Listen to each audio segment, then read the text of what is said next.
Good morning students. હું સાગર Prajapati, creative international school, ધોરણ 6, વિષય વિજ્ઞાન, પાઠ નંબર 9, સજીવો, લક્ષણો અને નિવાસસ્થાન. તો આજે આપણે વૈજ્ઞાનિક કારણોની ચર્ચા કરીશું. તો ઊંટ રણનું વહાણ કહેવાય છે કારણ કે ઊંટ રણ પ્રદેશમાં વસવાટ માટેના અનુકૂલનો ધરાવે છે. તેના પગના તળિયાનો ભાગ ગાદી જેવો હોય છે. તેથી તેના પગ રેતીની અંદર ખૂંપી જતા નથી તેમજ ગરમ રેતમાં ચાલવામાં અનુકૂળ રહે છે. તે લાંબા સમય સુધી ખોરાક અને પાણી વિના ચલાવી શકે છે. તે લાંબા સમયે અલ્પ માત્રામાં મૂત્રનો ત્યાગ કરે છે. આવા અનુકૂલનો ધરાવતું ઊંટ રણ પ્રદેશમાં મુસાફરી સક્ષમ છે. તેથી ઊંટને રણનું વહાણ કહેવામાં આવે છે. ત્યારબાદ બીજો પ્રશ્ન છે કે થોર રણ પ્રદેશમાં ઉગી શકે છે. તો થોરના પર્ણો નાના અને ઓછા હોય છે. પરિણામે અછતના સમયે પર્ણોનું કંટકમાં રૂપાંતર થઈ જાય છે. ફરીથી થોરના પર્ણો નાના અને ઓછા હોય છે. પાણીની અછતના સમયે પર્ણોનું કંટકમાં રૂપાંતર થાય છે, જેથી બાષ્પોત્સર્જન દ્વારા ઓછું પાણી ગુમાવાય છે. પ્રકાંડની શાખાઓ જાડી અને લીલી હોય છે, જેના દ્વારા તે પ્રકાશ સંશ્લેષણ કરે છે. તેના માંસલ અને દળદાર પ્રકાંડમાં ખોરાક અને પાણીનો સંગ્રહ થાય છે. આમ થોર ખૂબ જ ઓછી પાણીની જરૂરિયાતથી રણ પ્રદેશમાં અનુકૂલન સાધી જીવંત રહી શકે છે. તેથી થોર રણ પ્રદેશમાં ઉગી શકે છે. ત્યારબાદ ત્રીજો પ્રશ્ન કે આંબાનું વૃક્ષ એક સ્થળથી બીજે જઈ શકતું નથી, છતાં તે સજીવ કહેવાય છે. કારણ કે આંબાનું વૃક્ષ એક સ્થળેથી બીજા સ્થળે જઈ શકતું નથી, પરંતુ તે સજીવના અન્ય લક્ષણો જેવા કે શ્વસન કરવું, ખોરાક લેવો, સંવેદના અનુભવવી, વૃદ્ધિ પામવી, પ્રજનન કરવું એ લક્ષણો ધરાવે છે.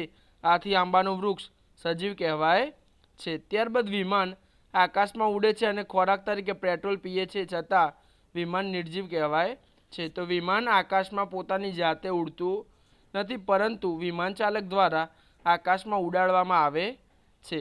તે પોતાની જાતે ખોરાક તરીકે પેટ્રોલ પીતું નથી, પરંતુ તેમાં પેટ્રોલ ભરવામાં આવે છે. આને સજીવના લક્ષણો ના ગણાય. વળી વિમાન શ્વસન કરતું નથી, વૃદ્ધિ પામતું નથી કે પ્રજનન કરતું નથી, તેથી વિમાન નિર્જીવ કહેવાય છે. ત્યારબાદ તફાવત જોઈએ તો વનસ્પતિ અને પ્રાણી વચ્ચેનો તફાવત અને શ્વસન અને સંશ્લેષણ. રણમાં ઉગતી વનસ્પતિ, પાણીમાં ઉગતી વનસ્પતિ, સજીવ અને નિર્જીવ, આ ચાર તફાવતની ચર્ચા આજે આપણે કરીશું. તો સૌ પ્રથમ વનસ્પતિ અને પ્રાણી. તો વનસ્પતિ છે એ એક સ્થળેથી બીજા સ્થળે જઈ શકતી નથી. પ્રાણી જે છે એ એક સ્થળેથી બીજા સ્થળે જઈ શકે છે. વનસ્પતિ સૂર્યપ્રકાશની હાજરીમાં પ્રકાશ સંશ્લેષણ કરે છે, જ્યારે પ્રાણીઓ પ્રકાશ સંશ્લેષણની ક્રિયા કરતું નથી. બરોબર. ત્યારબાદ બીજો તફાવત જોઈએ, શ્વસન અને પ્રકાશ સંશ્લેષણ. તો શ્વસનની અંદર આ ક્રિયામાં વનસ્પતિઓ અને પ્રાણીઓ બંનેમાં થતી હોય છે, જ્યારે પ્રકાશ સંશ્લેષણની ક્રિયા છે એ ફક્ત અને ફક્ત લીલી વનસ્પતિઓમાં અને સૂર્યપ્રકાશની હાજરીમાં થતી હોય છે. જ્યારે શ્વસન આ ક્રિયામાં ઓક્સિજન વાયુનો ઉપયોગ થાય છે અને કાર્બન ડાયોક્સાઇડ વાયુ મુક્ત થાય છે, જ્યારે પ્રકાશ સંશ્લેષણની અંદર કાર્બન ડાયોક્સાઇડ વાયુનો ઉપયોગ થાય છે અને ઓક્સિજન વાયુ મુક્ત થાય છે. ત્યારબાદ આપણે ત્રીજા નંબરનો તફાવત જોઈએ તો રણમાં ઉગતી વનસ્પતિ અને પાણીમાં ઉગતી વનસ્પતિ. તો રણમાં ઉગતી વનસ્પતિ તેમને નાના અને ઓછા પર્ણો હોય છે, જ્યારે પાણીમાં ઉગતી વનસ્પતિને તેમના પર્ણો મોટા અને પોલા પર્ણદંડવાળા હોય છે. જ્યારે રણમાં ઉગતી વનસ્પતિ તો જોઈએ તો તેમના મૂળ પાણી મેળવવા ખૂબ ઊંડે સુધી ફેલાયેલા હોય છે, જ્યારે પાણીમાં ઉગતી વનસ્પતિ જોઈએ તો તેમના મૂળ માટીમાં ચોંટેલા હોય છે અથવા વનસ્પતિના મૂળ પાણીમાં તરતા હોય છે. હવે જોઈએ સજીવ અને નિર્જીવ વચ્ચેનો તફાવત. તો સજીવ ખોરાક લે છે, નિર્જીવ ખોરાક લેતું નથી. સજીવ શ્વસન કરે છે, નિર્જીવ શ્વસન કરતું નથી.